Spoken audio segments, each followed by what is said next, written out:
What's good, my fellow DeFi degens? It's your boy Rek, back for another episode of Rekt on Crypto, and today we're going to talk about a new project that I've had my eyes on for about a month now. Now, are you tired of impermanent loss eating away at your gains when you're providing liquidity?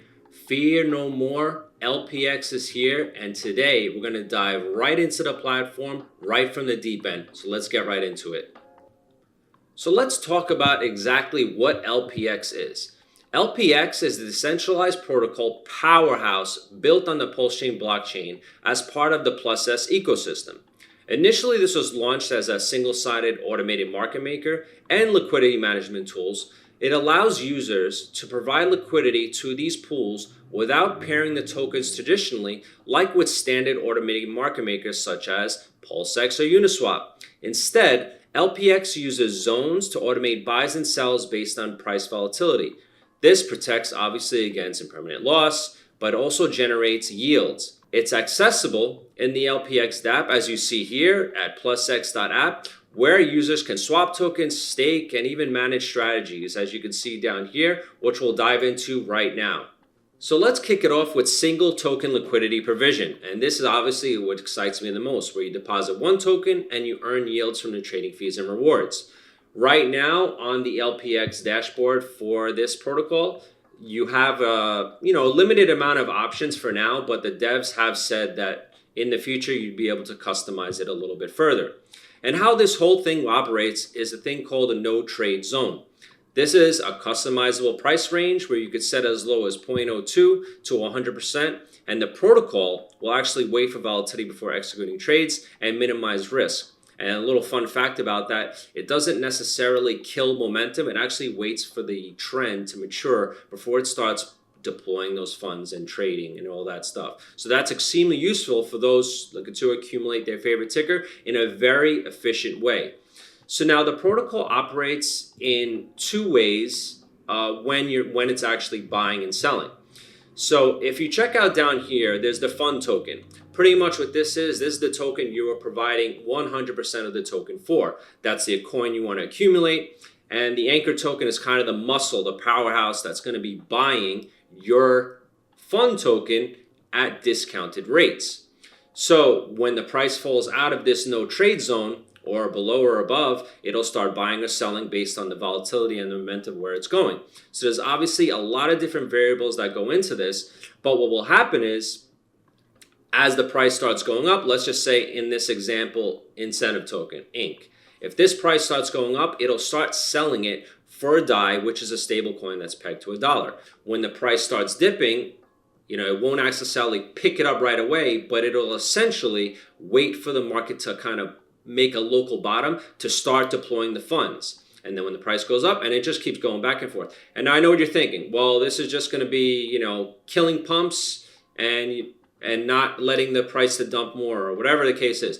But actually, based on what I said before, it waits for the market to mature in that short time frame before executing these trades. I will show you an example to calculate the APY to kind of go exactly what is going on.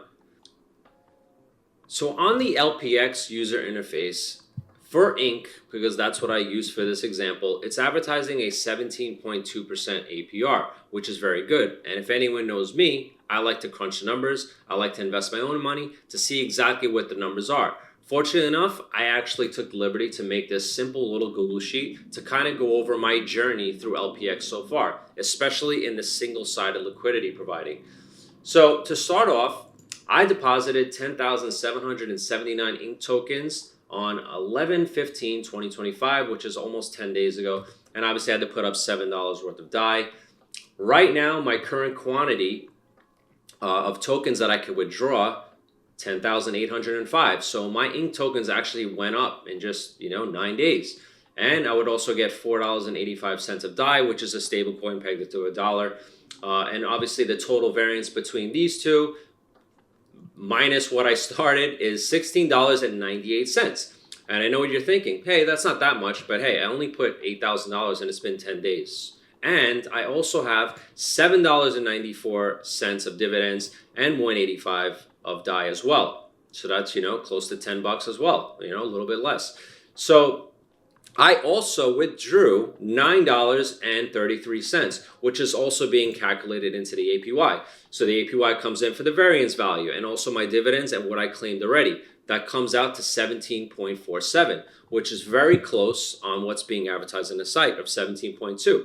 Now, just for full transparency, I'm going to show you exactly what I'm talking about because I have the position open on the interface. So if you come down here, 794 of divs and 185 of claimable yield as well, 10,805 and 485 of DAI that I can withdraw, which mirrors exactly what I put into this sheet, 17.4, and the yield that it's being advertised is 17.2. Yay, it lines up. Perfect. That's exactly what I want to see. Now, your APY, depending on how long you're staking your single-sided liquidity, will obviously vary over time. But I think as a 7-day average, this will adjust over time. Like I think yesterday or the day before was at like 25, 26%. So give it time to mature, and time in the market will actually help you get a better APY. And for everyone that's out there trying to do something like this, I suggest you make your own sheet to whatever is tailored to you, whatever you feel is more comfortable, so you can get a better idea on what the numbers actually are. Now, another useful tool on this protocol is liquid staking or pool validating. Now, I know this technology exists right now, but LPX put a little spin on it that we'll get into to kind of makes it gives its own little niche to it. So pretty much what liquid staking is, you stake PLS, you'll get a derivative. In this case, it's uPLS, which is the liquid staking token essentially. And you'll earn PLS yields, no fees on staking or end staking. And pretty much those yields can be dispersed as you choose. You could choose to send them to your wallet, you could burn tokens, you could even buy other tokens. And the way this whole platform works is, or this section of the platform is, you get the amount of tokens you deposit is at a certain rate, which you can see here. The rate for one PLS deposits, or it costs 1.14 PLS to get one uPLS, which is derivative token. So as you can see here, if I deposit 1 million PLS, I'll get 870,000 of the uPulse derivative token. And when you want to redeem it, or when you want to cash out and unstake your uPulse, you'll get the 1 million back. And like I said earlier, the rewards are kind of flexible. It's not really out there in this space to decide what you do with the rewards. I think LPX puts a nice twist on it on exactly how you want to manage those rewards, and you could set the percentage to how you see fit. And up here, as you see, the APR is about 12.5%. I did not deposit any liquid staking on this platform, but I trust that their numbers are correct because of what I'm noticing on the liquid staking of the single-sided liquidity.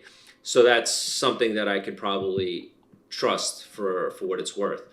Now, there's a couple of things to think about when you're trying to pull liquidity out. So obviously there's real validators working the network, right? They're doing the work for you. You're just providing money, and they're pulling money together so that you could validate the network.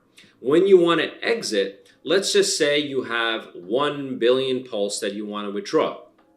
And right here you say the instant withdrawal is about 795 million.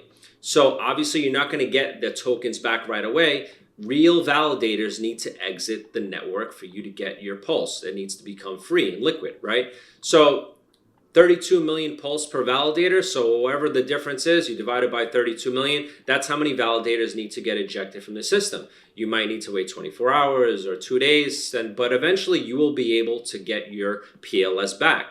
And this is all automated, so you don't have to worry about someone manually not validating or exiting the validating pool, whatever. This is all done behind the scenes. So it's all trusted within the smart contract. Now, what's really cool about when you lock up your Pulsechain is, like I said, it's redeemable at a certain rate. It costs a certain amount of PLS to get uPLS. Now, this rate that I was just highlighted earlier goes up incrementally every day. And they even have a nice little neat graph down here to show you what the rate has done over the last few weeks. And incrementally, this goes up over time. So what does that mean? So if you have uPulse that's going up in value against PLS, you will redeem it for more Pulsechain. That's how the yield is generated in the system. So obviously, the longer you wait, the longer you lock up your Pulsechain, the more Pulsechain you'll get when you start to unstake it and redeem it as realized gains. Now, this is a strategy if you don't want to just hold your Pulsechain in your wallet, or you want to make some kind of use for your tokens, right? That's why I deposited Ink. It's a low risk strategy. Depositing your Pulsechain, yes, these prices fluctuate all the time, but whether you hold the token in your own wallet or put it to work in one of these platforms, it's doing something, and that's what I'm interested in. That's what I'm going to be doing going forward, especially with LPX, because it's got a lot of fundamentals that I align with personally.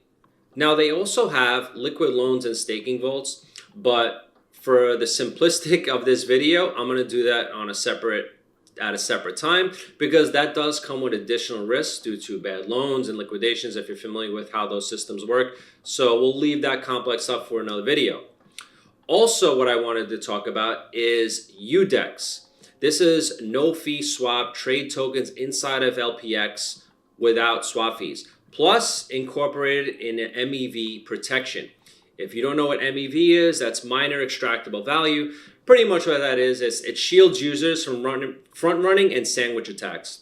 So this is built onto LPX's upcoming DEX, which should be coming soon, and safeguard users from all that nonsense. How it works is pretty much it incorporates your batch transactions and kind of encrypts it before submitting it to the mempool versus publicly. So this prevents, validators from, peeking at pending transactions. So obviously this is a big win there when this actually comes out. And for those that are not familiar of how the system works on a traditional DEX, it's, 3%, 2.9%. The fees fluctuate, but this really, really highlights and showcases Plusx, LPX on what's coming. The zero free trading is going to be a huge game changer going forward. So with all that said, LPX really shines because it's addressing a lot of problems that are currently in the system when providing liquidity. It's providing more safer, more efficient, and generates higher yields in return. And obviously the biggest pain point of all, the illiquidity and impermanent loss. It really tackles those issues head on, and I'm extremely interested on what's coming out in the future. I will be continuing to invest my own money and seeing where this journey takes me. So with that said, this is not financial advice. I'm not a financial expert. As stated, I'm just documenting my journey and being fully transparent of what exactly I'm doing and crunching the numbers on what I see. Now, if you like this content, please give me a like, please give me a sub, comment below. I will be posting more content going forward. Now, as always, stay safe, weather the crypto storm any way you can, and most importantly, don't get wrecked.